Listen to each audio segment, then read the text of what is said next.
All right. Well, welcome everybody to the Friday morning book group. And this is Friday, September 17th. And we are going to discuss The Warmth of Other Suns by Isabel Wilkerson, the epic story of America's Great Migration. An amazing book, in my view, one of the most amazing books I've ever read. Quite honestly. And I hope you guys enjoyed it. It was a huge book, but really read like fiction in my opinion. And I hope it did likewise for you. So a little bit of an overview. So Miss Wilkerson based the book on over 1,000 interviews. She brilliantly and beautifully humanized a huge historical event, sort of like Steinbeck did for The Grapes of Wrath for the Great Depression. I felt it was a comparable work. And she focused on the three individual migrants who each chose a different geographical path northward. Robert, who chose the western route to California, Ida Mae, the central route to Chicago, and George, the eastern route to New York City. And the migrants were hopeful for something better. Bless you. Thank you. Any place but where they were. They did what human beings looking for freedom throughout history have always done. They left. And this is a quote from Miss Wilkerson about the Great Migration, about leaving, which was, in her words, an affirmation of the power of an individual decision. And whether you were successful or not successful, that was the crucial point about it, that you made the decision to pick up and leave a situation that was really beyond livable.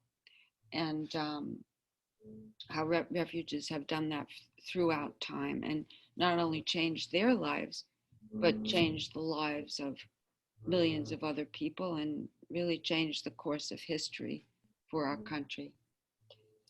And so from 1915 to 1970, 6 million people changed the face of America forever. Certainly the North changed, and the South changed, and the West changed. And the simple act of choosing their own path, making that decision to leave, it was a huge factor in determining the arc of their lives forward, the arc of their children's lives, and all the generations to come after them. And her book may be compared with others. There are many others written about the migration. The Promised Land by Nicholas Lemann was written about the Great Migration, its very early stages. And then the book Common to Boston, Common Ground by Anthony Lucas was about racial strife in Boston, the busing issues and other issues in Boston around the 60s and 70s. And there's so much to discuss, probably much more than we can do in 1 hour, but we will try. And the big question, which hopefully we'll talk about, did the Great Migration achieve the aim of those who willed it? Were the people who left the South, were they better off for having left? And she asks this question in the epilogue and discusses it. And just a little bit about the author, so we can get going. So she, Isabel Wilkerson, is a professor in Boston, and she is a professor of journalism and a director of narrative nonfiction in the College of Communications at Boston University. She lives in Boston. She's won numerous awards. She was the Chicago bureau chief of the New York Times, the first African-American woman to win the Pulitzer Prize in journalism. she covered the 1993 Midwestern floods and her profile of a 10-year-old boy who was responsible for his 4 siblings who raised them, basically. And she's just won many, many awards. Very accomplished author and journalist. So I've spoken a lot.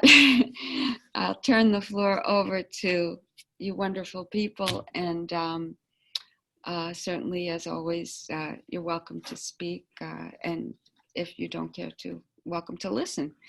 So if you raise your hand, I will call on you and share your thoughts with us. Who would like to go first?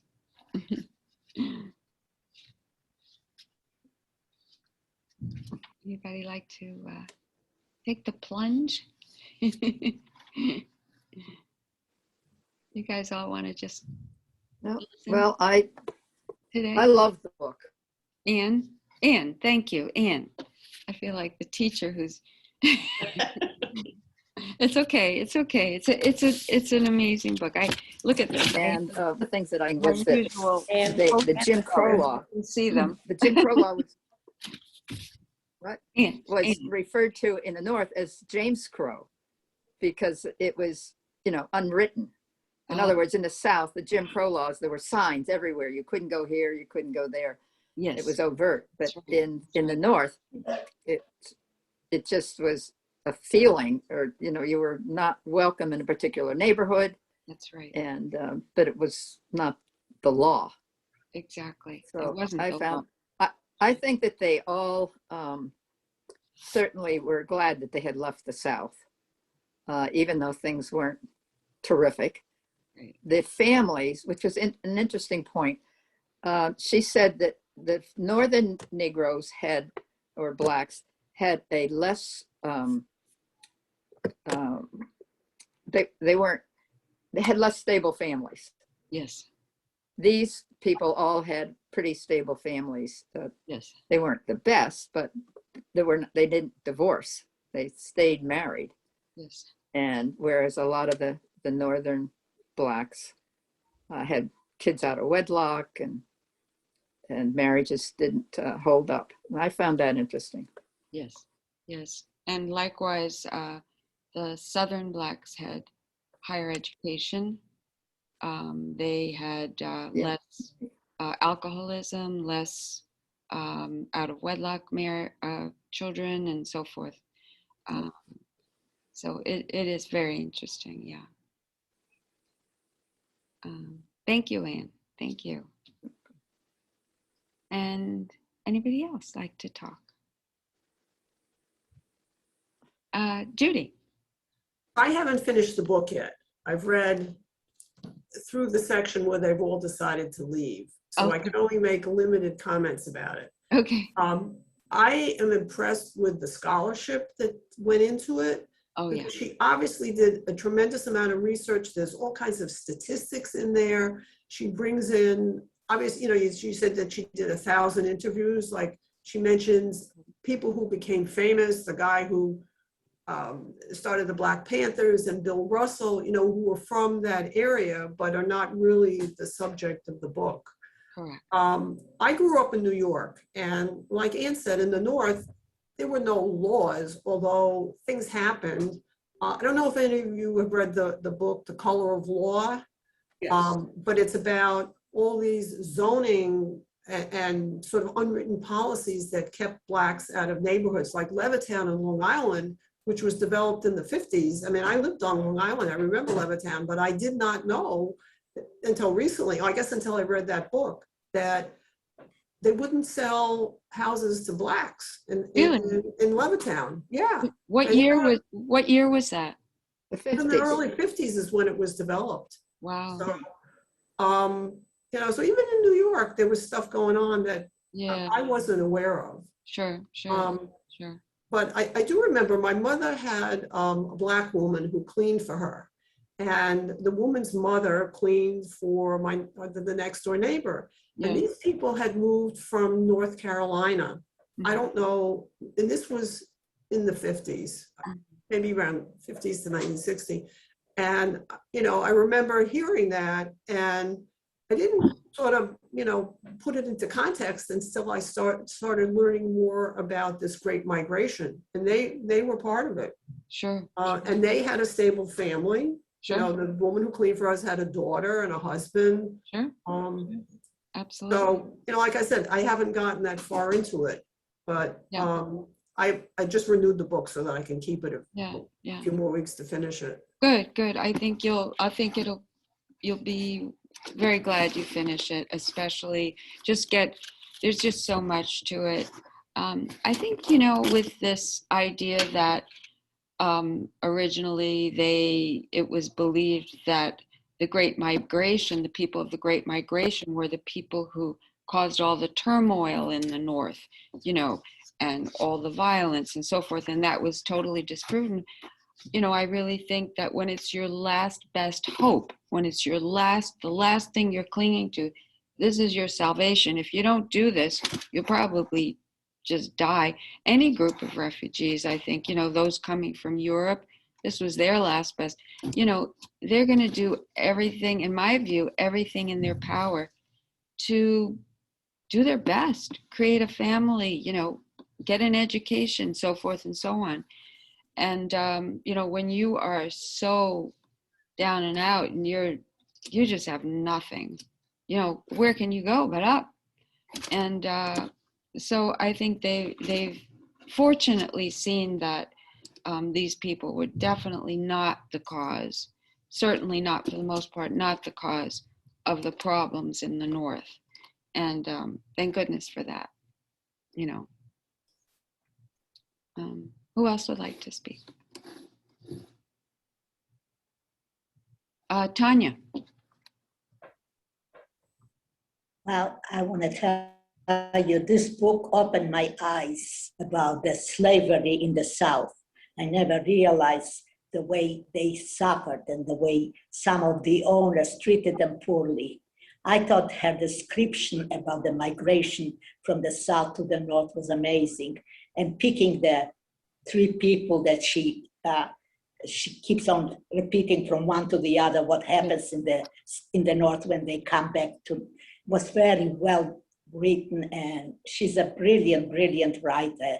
And I think the book that you always choose, this was one of the better ones. Thank you. I think it was amazing that all these people that came to the North, they expected more than they really had there, because they thought, well, it's going to be the opening of the best life, but some of them suffered quite a bit, especially George, he had all these problems. So I enjoyed that book very, very much, and I really learned a lot about it. I'm so glad. That's Thank it. you. Thank you, Tanya. Yeah, thank you so much. Yeah, George did suffer. The three individuals, it would be, if we have time, I'd like to talk about each of those people and how they fared and why they fared the way they did.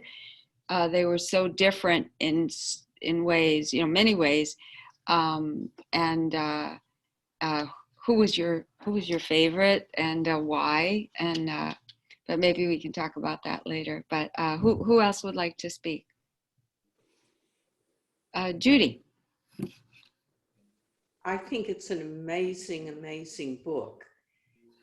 And you think but you I'm speaking of myself. I thought I knew, but I really didn't know. Yes. Yeah. Me too. And I think it's important to realize that where migrations may be the same, the environment into which the migration happens aren't the same. Mm-hmm. So you can't say, well, people came in 1900 and they did it on their own. Because 1900, we were a very different country than we were 50 years later or 30 years later. Mm-hmm. And as to your question, where were people better off? Mhm, I don't know how to answer that question. mhm. When you realize the physical danger of the South, the terrible physical danger, I think that makes the North seem better. In retrospect, today, I guess there might be a different answer to the question, which is better, the North or the South? Mhm. I would like to understand the explanation for what you mentioned in the beginning. There were more divorces, alcoholism, etc. in the North. Why? Mhm, mhm, mhm. Yeah, it's a good question. Sociologists may have answers to that. I don't know why, but I think I don't know. Yeah, I just want to remind us, I think his name was Reggie Lewis, who was arrested in Wellesley. yes, No, that's right. it was Dee Brown. D. Yeah, Brown. right. Oh, D. Brown. That's right. D. Brown. Yeah, Reggie Lewis died tragically of a heart something, but D. Brown, that's right. Another athlete, right? Right. Didn't last long in Wellesley. Yeah, very tragic. Very tragic. I wasn't, I didn't work here then, but I heard about it. Well, there was a woman there was a black person who the police were looking for. And there was a woman in a bank across the street from the Wellesley Hills post office who said, "There's a black man there. That must be he." And so Oh. the police came and they put him flat down. It was terrible. Oh, The woman had no idea what he looked like. He was black. oh my So God. obviously, and in Wellesley, he had to be the person. Terrible. It was a black mark on Wellesley, that's for sure. Yes. I yes. think that may have been when the wonderful world of Wellesley began. Oh, oh. Yeah, it was. That group. I think it was about 30 years ago. It was quite a while ago. No, it wasn't that long. It wasn't 30 years. Mm. Well, you weren't living here then? I was living here. Yeah. Yeah. It Well, might have been 25 because I think World of Wellesley just had Okay. an anniversary of that. Right. And, All right, so, and it did yeah. start then. well, Yeah. nevertheless, it was a black mark on this town. Yeah. For Well, sure. he was very young, and he had an 18-year-old white wife and bought a very expensive house on Cliff Road. It just was, it was terrible. I mean, other black basketball players have lived in Wellesley who did very well. And it's just terrible circumstances. All right. Would anybody else like to speak? Richard. I read the book many years ago for another library group, Waltham, which I don't go to as much as I go to your group now, believe it or not. Okay, that's great. The funny part, you might find a little funny, I did not finish the book when they had the meeting, and Kate Tracunda, who was the director at the time, was running the meetings, was shocked. And I said, it's not because I didn't like the book, I just didn't get around to finishing it. But I did finish it after the meeting. Unfortunately, I didn't reread it for this meeting. I Okay. just went bits and pieces. Okay. And two things that number 6,000, 6 million sixed out at me, because she mentioned other groups being persecuted, and happens by coincidence to be the number of Jews killed in the Holocaust. Yeah. I just couldn't get over when I heard that number. And I did like, this is a great book, and I guess The Cast is supposed to be a great book too, her next book. Right. Yes, I read Yes. the cast. You like it? Much, oh, very much, but it's much more difficult to read. I mean, it's not a novel by any Oh, stretch. Yeah. okay. So just as an aside, the Wellesley Public Schools and the town of Wellesley, there's going to be a town-wide public school read in March of Caste. And the library will be involved in that. So we're going to probably do that book in the spring. It seems And like, yeah, Also, the author is going to speak at a meeting. I believe it's in March. I'm not Okay. sure of the date, which I thought was very nice to know. Oh, good, good. Do you know where? No, Okay. probably via Zoom. Oh, via Zoom. Okay. Hope not. In March? I hope. Let's hope not. I hope not, but you never know. We don't know. We don't know. More information to be To come. will come forth at some Okay. point. Okay, thank you. Thank you, Irene. Um, Did you want to say anything else? I just, I think seemed like one of the most revered characters of the three was Ida. I mean, when she lived in her 90s. They said she was the most successful, not that that's the only criteria. And everybody was so upset when she died. Yeah.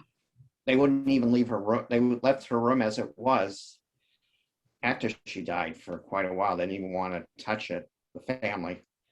And I do have one question, which I should have researched before I came. I remember reading about Bill Russell. Does anybody remember what exactly happened to him in the book? I should have. I don't. No, I don't. I should have checked, but I didn't. And I did. I just read that in the book this morning, and all it mentions is that his family moved to California, and how he became so successful. That he got a scholarship, and that he played for the Celtics, and he was the first Black manager in the NBA. I don't know that I can't tell you if there's anything further in the book about him. I don't know any further than that. I don't know if anybody knows, but he just got awarded his second Right. Hall of Fame. First, he got in as a player in basketball. Now he recently was awarded the second Hall of Fame as a coach. Oh, Um, excellent. yeah. And I don't know if anybody remembers, and I don't want to get into any detail. He had a horrific experience one day when he came home in Linfield. I don't know if anybody remembers that. Tell us. It was disgusting. Hmm. I'll leave it at that. Okay. All right. Well, thank you, Richard. Anything else about the book, Richard? I agree. It was a great book, and Thank you.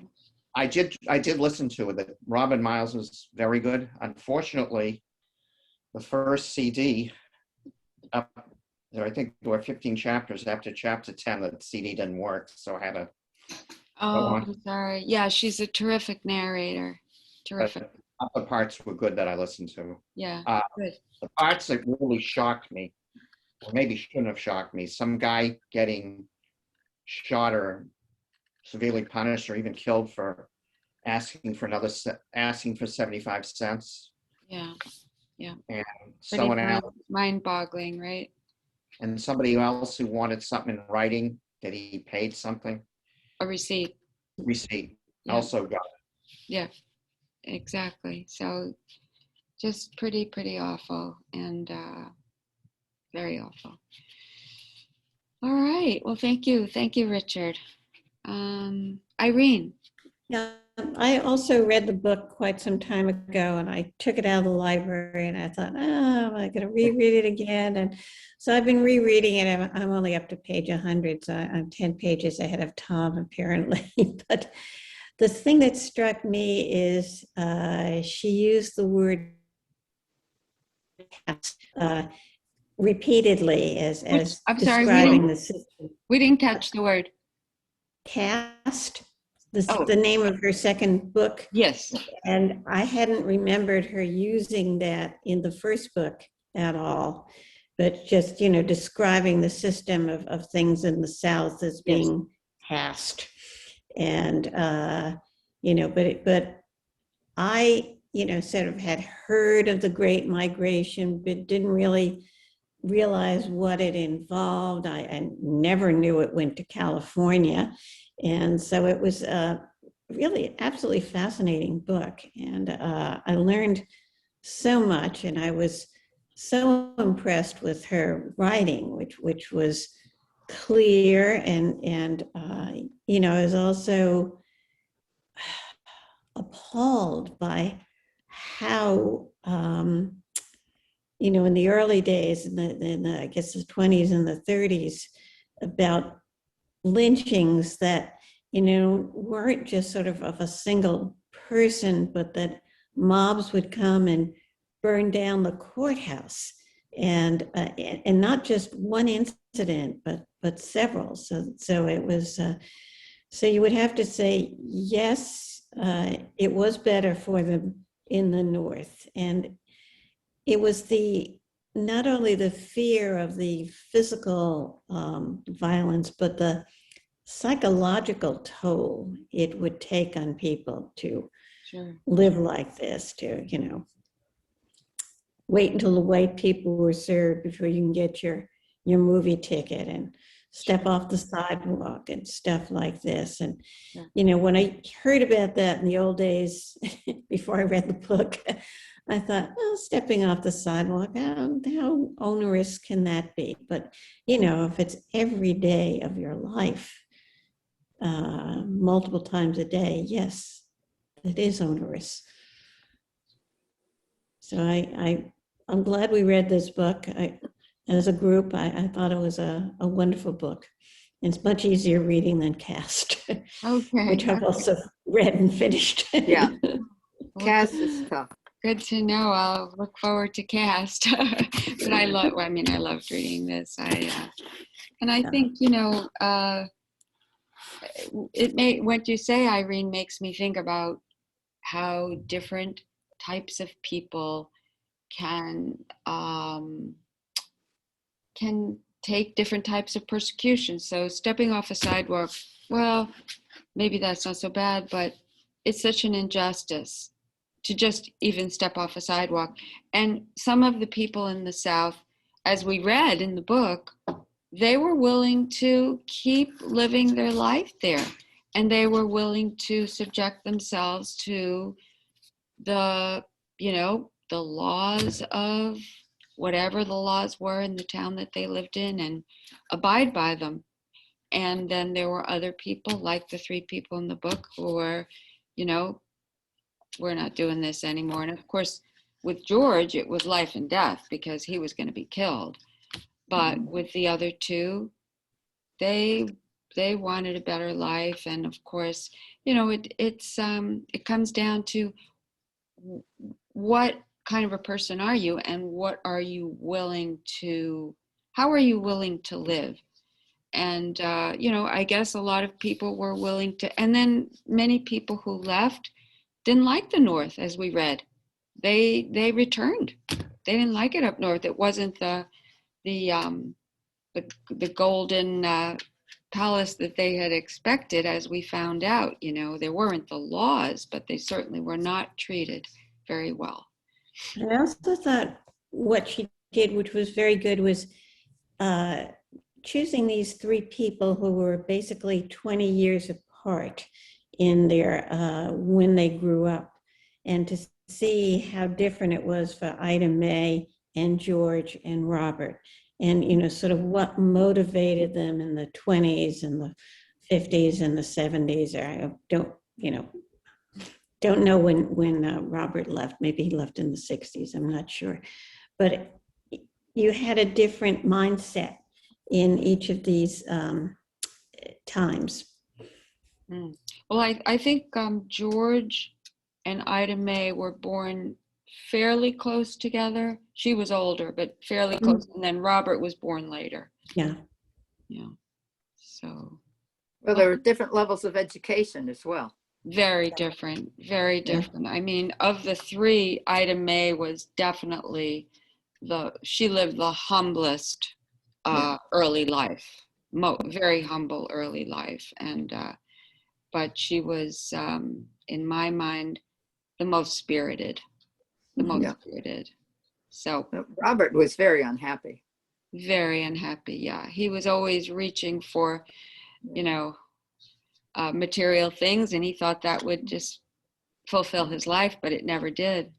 Never did. So, but anyway, well, anything else, Irene? Nope. Well, thank you very much. Thank you. Okay, Pam. So I also read this book whenever it came out, which was at least 5 years ago, probably more. And I think 10. 10. Okay. Oh, wow. It's a book I will never get rid of. I thought it was so powerful. I started it on a train from Boston to New York, and no, other way. But I just couldn't put it down. It did read like a novel. Yeah. But my memories, I didn't go back to it this time. There's just too much to read. Yeah. It is. Yeah. There's is the big picture of the Great Migration itself. I mean, I had heard those words and you know what that meant, but she kind of really personalized it, or not mythology. There's a word for when you make symbols out of different people. I can't think what it is, but Okay. and the different people were so different in their experiences, but it all came together as you know, this was just this great movement in our country that I think white people generally didn't know about, except for scholars of you know, of that era, and it made a lot of people aware of this whole part of our history Absolutely. that we didn't know about. Absolutely. And I appreciate your comment about what it takes for someone to move from where they are, even if it's really bad, to someplace else. It's just an act of will it's not something everybody can do. That's right. That's right.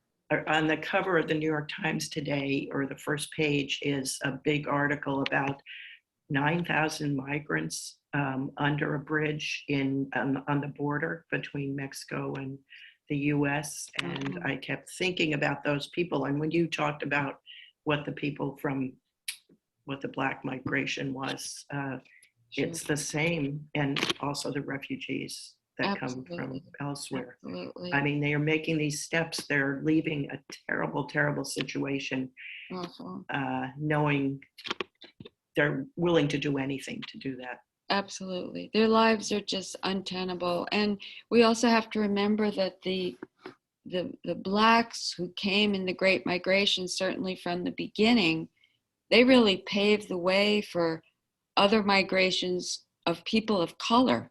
So Mexicans, anybody of color, they paved the way for them to find a way out. They were the first, you know, they were the first to come into a world of whites, you know, and also, like, you know, even other countries like South Africa and other places in the world. So it's a big deal. It's a big deal, but I'm sorry, Pam. Yeah. No, I was finished. Yeah, yeah. Well, thank you so much. Thank you. Yeah. Let's see. I think everybody spoke. Estelle, did you want to speak? I think you're muted. I think you're muted. I didn't get very far into the book, so I was kind of wanted to listen. Okay, that's fine. But I don't think a lot of, well, some things have changed up here in the north, but there's still a lot of bad things going on for innocent people. Well, I'll just say one thing, that I remember a story about a Harvard professor in Cambridge trying to get into his own house. Skip Gates. Yes. Oh, right. It was Gates. Right. Mm-hmm. And someone called the police and they thought he was breaking in just because he was a Black person in a upscale Cambridge Yeah. neighborhood. It's really sad. Another unfortunate story. Yeah, Yeah. that's too bad. So I don't know how much things have changed, Yeah, but well, thank anyway, you. that was all. Thank you. And I think, Tom, are you still with us? No, he left. No, he's gone. Okay. Gone to eat his breakfast. It's So, almost time for lunch. I know. Oh, it's almost 11, isn't it? Well, Yeah. I apologize for the snafu before, but we'll try to get the technology right for next month. But thank you all for hanging in there. Thank you for your patience. Yeah. Judy. Get Judy, you're muted. on, No, sorry. she's not. No, but she's Oh, dropped. couldn't Yeah. hear. On next time, do we also go to the library website calendar? Do we have to re-register? Yes, What- every Yes. month. Every month you have to register for the book group. Every month, yeah. So next month we're going to read the name is going to escape me. It's already in there for October. It's about the stewardesses of Pan Am. Oh, the one with the funny cover? Yeah, the funny cover. Yeah. It should be a very, very fun read. The author, I haven't read it yet, but it should be a fun read, a different read. These women were stewardesses in a time of great turmoil. So they talk about their experiences during Vietnam and during all the turmoil of the 60s and how it affected them and their lives working for Pan Am. There's a lot of photos. I thought it might be a fun and interesting book, a big change from the Great Migration. So I hope you guys enjoy it. What's the name? That's what I can't think of. I'm sorry. I'll look it up. I will email it to you guys after Okay. the meeting. I'll email it to you. And it's in the calendar. The link is in the calendar to register for October, the third Friday of October, Okay. 10 a.m. So I can't come to the next one, but I want to read that book. If we want to watch the discussion, how do we do that? I know you record them all. Yes, I record them all, and you're welcome to watch it. It's on our YouTube channel. It will be on our YouTube channel on the Wellesley Free Library website. And so this recording of The Warmth of Other Suns, that will be put up next. That's it. Thank you, Tanya. Oh, thank you, Tanya. Come Fly the World. That's it. It's a really great cover. Thank you. You saved me. Come Fly the World, the Jet Age story of the women of Pan Am. I love that. So yes, this Warmth of Other Suns, our discussion will be on our YouTube channel next week. I believe next Thursday will be up. And then the Come Fly the World discussion will also be up in October after we have the discussion. I don't know the date yet. And I have a lot of copies here at the Temporary Maine if you want to come pick up a copy of the book. And also you should all be aware now, if you reserve a book, put a book on hold, you should pick it up at our branches because you can no longer designate the Temporary Maine as a pickup location because we're moving out of here soon. Do you know Can when you send some of the books to the Hills? Yeah, just Library. go reserve your book. Just Okay. All right. reserve the book and have it sent to the Hills. Right. Yeah. Or I do, yeah, just have it sent to the Hills. But if you want to, do you come to the main library, Ann? No, I don't Oh, want to pay for parking. It's Oh. free today and tomorrow, in case you want to come. It's free today and tomorrow? Why? Yeah, it's Parents' Day out or something for 2 days. Okay. Oh, so come over today or tomorrow, Ann. Yeah. I'm here both days. I'll see you. I'll save a book for you. Do you know when the library is going to open? The regular library? Yeah, the main library. Yeah, the main library. We're going to open to the public. Hopefully, it's all, you know, not set in stone, of course. Around the third week of October.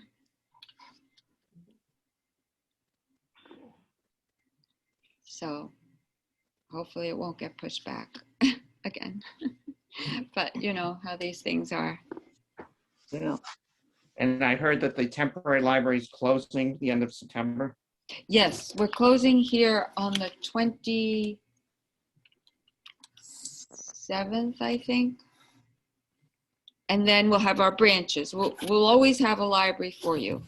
So if you're requesting any other books or any materials, just have them sent to either of the 2 branches. You pick them up there. And then in October, when we open, obviously you can choose the main library as your pickup. But I'll be working, all of us will be working at the branches until we open the main library, after we close here. There'll be a lot of people. Huh? A lot of people, yeah. Well, we'll work remotely and we'll work in the library. Oh, okay.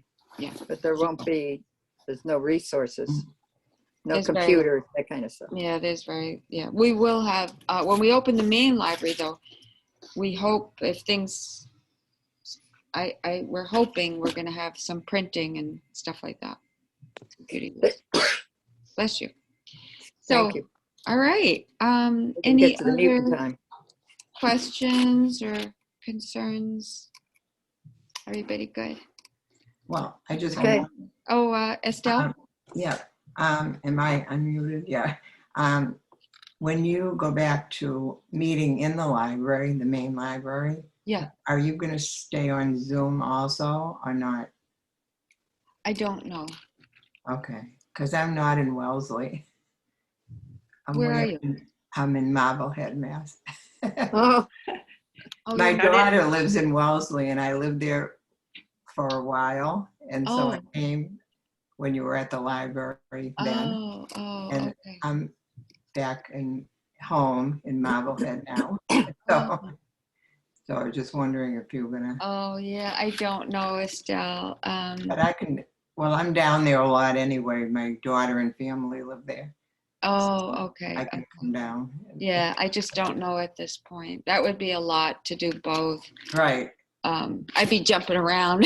I don't know. it's Yeah. like schools. At schools, you have to go. You don't have a choice. You Yeah. cannot do Well, remote. well, right now we will not have in person before January. Oh, mhm. So Oh, Okay. that's how it is. I'm sorry about that. I wish it were different. Oh, that's okay. I'm down there a lot anyway. It's an hour ride from here. Yeah. And Yeah. Well, you can be on Zoom till January anyway. okay. That sounds good. Yeah. All right.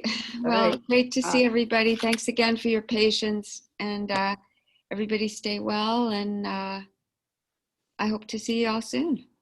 Okay. All right. All right. Take care. Bye. Bye. Bye. Bye, everybody.